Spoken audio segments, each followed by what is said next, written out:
Andy, Joe, thanks very much. Ron, welcome to Toronto. And do you remember your first NHL goal and the particulars that surrounded it going back 3 decades and how important it was to you?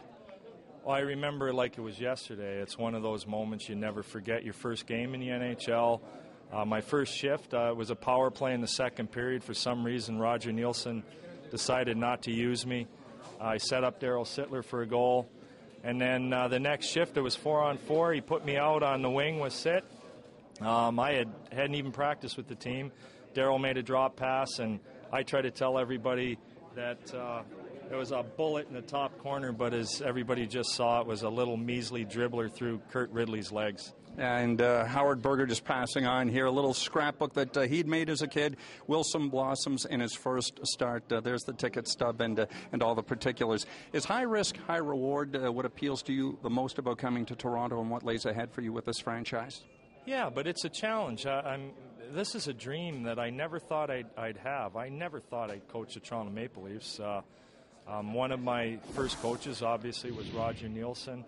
I learned a lot from Roger in a short period of time. He was captain video. I'm kind of captain computer.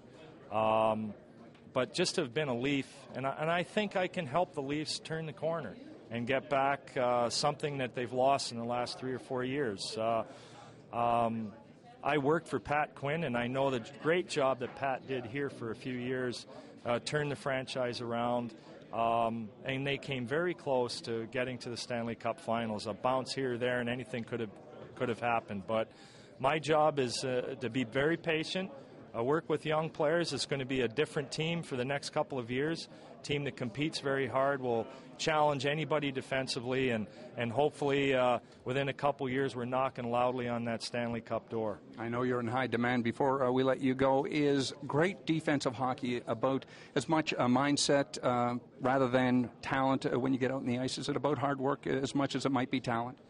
Well, it is, and obviously the penultimate team right now is the Detroit Red Wings. Their best players are also the league's best defensive players. Pavel Datsyuk and Hendrick have bought into what the coach sells there, and it's taken them a few years. And my first priority here is to sell my program to my top players. If your top players compete hard on both sides of the puck, everybody else falls right into line. Ron, welcome again to Toronto, and might we add, grew up in Fort Erie, and perhaps the last great Maple Leaf to hail from that city here, Pierre Pilote. Best of luck this fall. Thanks a lot.